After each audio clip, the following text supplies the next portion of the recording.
Halo, selamat pagi, selamat siang, dan juga selamat malam buat teman-teman. Saya Deli Herdiansyah Iqbal dan rekan-rekan saya Muhammad Sajon dan juga Agung Gunawan akan memaparkan materi mengenai respirasi. Pengertian respirasi tumbuhan. Respirasi tumbuhan adalah proses penyerapan molekul oksigen O2 dan udara bebas untuk menghasilkan energi, air H2O, dan karbon dioksida CO2 yang sangat dibutuhkan tanaman untuk tumbuh dan berkembang. Proses ini terjadi di seluruh sel tumbuhan, terutama di mitokondria, dan merupakan bagian dari metabolisme katabolik yang memecah senyawa organik kompleks menjadi sederhana untuk menghasilkan energi dalam bentuk ATP, adenosin trifosfat, dikutip oleh ASCII pada tahun 2015. Jenis-jenis respirasi pada tumbuhan. Yang pertama, respirasi aerob. Definisi, respirasi yang membutuhkan oksigen untuk memecah glukosa menjadi karbon dioksida dan air serta menghasilkan energi dalam jumlah besar sekitar 36 ATP per molekul glukosa. Tahapan meliputi glikolisis, dekarboksilasi oksidatif, siklus asam sitrat atau Krebs, dan rantai transport elektron. Ciri-ciri memerlukan oksigen berlangsung di mitokondria, menghasilkan CO2 dan energi dalam jumlah besar. Fungsi menyediakan energi yang diperlukan untuk pertumbuhan, perbaikan, dan pemeliharaan sel, serta aktivitas metabolik tumbuhan. Contohnya, respirasi yang terjadi pada tumbuhan tingkat tinggi di lingkungan dengan oksigen cukup. Yang kedua, respirasi anaerob. Definisi, respirasi yang terjadi tanpa menggunakan oksigen biasanya terjadi saat kondisi lingkungan kekurangan oksigen atau hipoksia, misalnya pada akar yang tergenang air. Proses melibatkan fermentasi yang menghasilkan energi dalam jumlah kecil, sekitar 2 ATP per molekul glukosa, dan produk sampingan seperti etanol dan asam laktat. Ciri-ciri tidak memerlukan oksigen, menghasilkan energi lebih sedikit, dan menghasilkan produk sampingan seperti alkohol atau asam laktat. Adaptasi, beberapa tanaman seperti pir dan apel dapat bertahan hidup dengan respirasi anaerob dalam kondisi kekurangan oksigen. Contohnya, respirasi pada akar tanaman yang tergenang air atau kondisi oksigen rendah.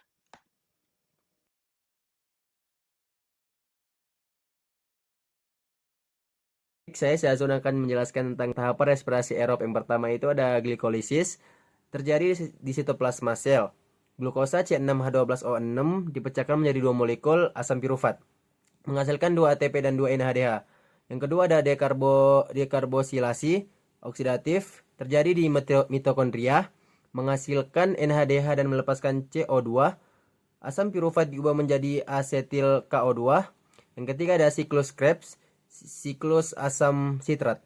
Terjadi di matriks mitokondria, asetil KO2 masuk ke siklus dan menghasilkan NADH, FADH, 2 ATP dan CO2.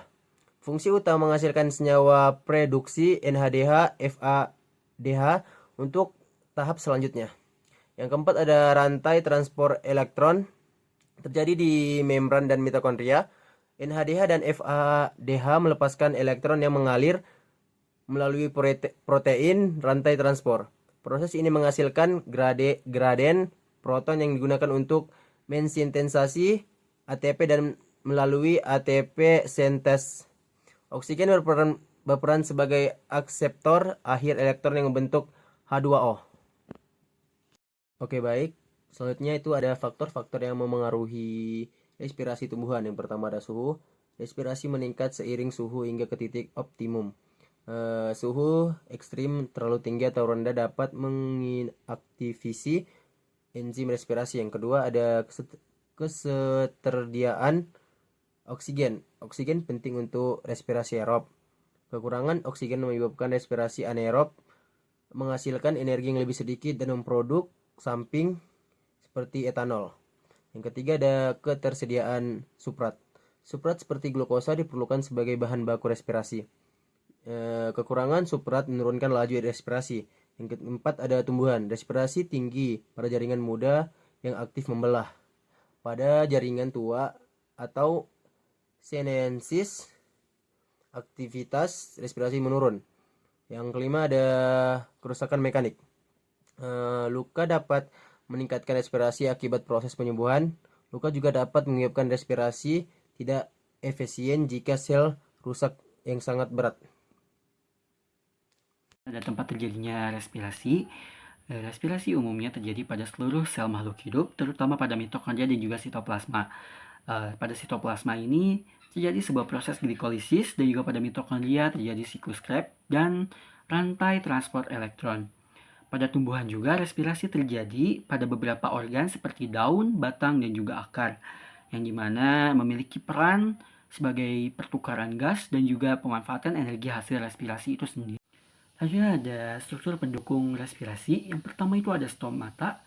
Stomata ini terletak pada permukaan daun yang berfungsi sebagai masuk dan keluarnya oksigen dan juga karbon dioksida, yang berperan penting juga untuk fotosintesis dan juga transpirasi.